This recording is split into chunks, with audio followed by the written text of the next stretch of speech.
Check this out, this is crazy. In December of 2020, Singaporean street food was given UNESCO status. Like, I know the food is good, but I didn't even know that was possible.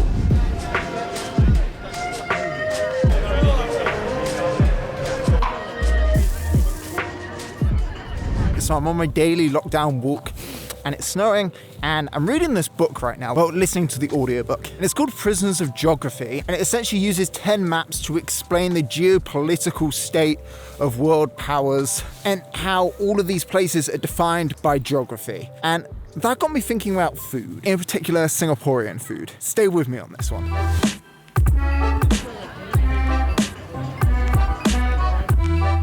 Now, Singaporean street food is famously fantastic, and there is hundreds of videos on the different foods you should try and the different markets you should visit when you're in Singapore. And that's not what I want to make a video about. I've never gone into depth on the Singaporean food before because it's just been done so well before. But what I do want to talk about and can share with you today is the origins. Like, how did this small island with very few natural resources become this melting pot of culinary diversity?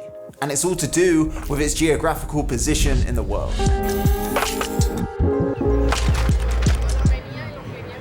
This is the tale of how this small, humble fishing village in Southeast Asia evolved into this diverse culinary metropolis, which recently had its infamous street food given UNESCO status. It is official. Singapore's hawker culture is now on the UNESCO Intangible Cultural Heritage list. Yep, the hawker centres, which are these huge food halls housing many food stalls, have been added to the 2020 UNESCO representative list of intangible cultural heritage of humanity. And the hawker centres are central to Singaporean life. This is fantastic. What a great way to try and preserve this culture.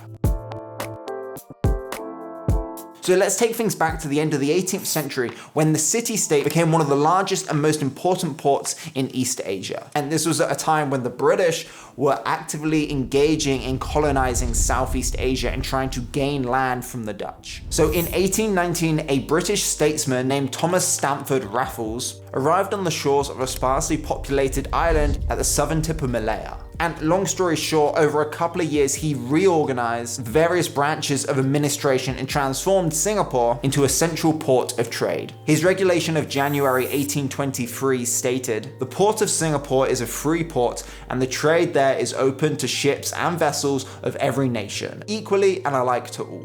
And the reason it was important was because of its positioning between the Pacific and the Indian Ocean.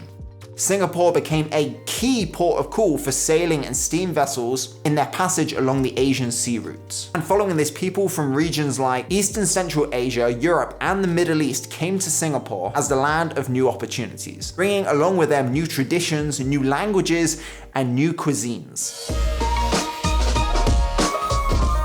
The fusion of these cultures that Singapore knows today didn't happen overnight. With the arrival of these people that had different religious and cultural backgrounds, it meant that food had to be prepared in different ways. For example, Muslims don't eat pork and Hindus don't eat beef, whilst the Chinese have a long tradition of preparing dishes with both of these ingredients. Cuisines were therefore initially segregated, with each cooking food with the ingredients they found in their region. So this brings us to the hawker centres.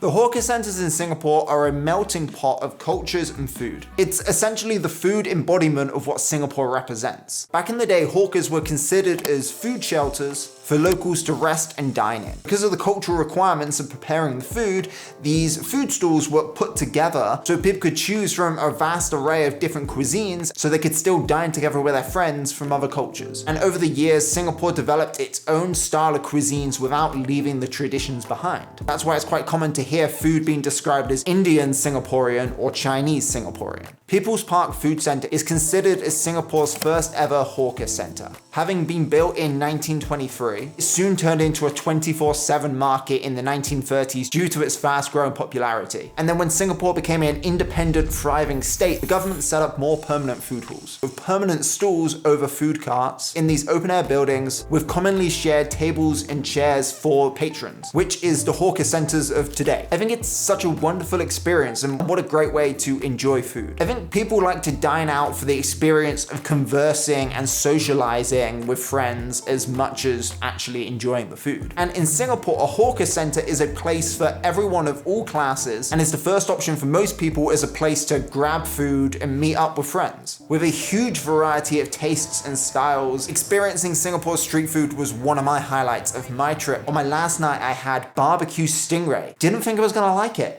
It was pretty good. So hopefully this has given you a quick glimpse into these hawker centers and how Singapore became this diverse culinary state. And with the announcement at the end of 2020 of the Unesco status, they also announced that all stalls within hawker centers throughout the country would also be given this status with a label that they could put on the front of their stalls if they wish. And this is just an overview of the culinary diversity in Singapore. It's continuously evolving and each hawker center will have a unique heritage and story to it. And if this has made you hungry for Singaporean street food like it has for me, or you want to dive deeper into the actual cuisines, like I said before, there is hundreds of videos on YouTube that I'm sure will be able to help you out with that Singaporean street food fix. Thank you for making it all the way to the end of this video. I would love to know in the comments below, what is your favorite cuisine that you get when you're at a market? Let me know in the comments below. And if you're new around here, I have a bunch of other videos on Singapore in a playlist, so please do subscribe, go check them out. I never know what to do with these outros. It always feels a bit weird. It is what it is. I'm trying to make these videos weekly.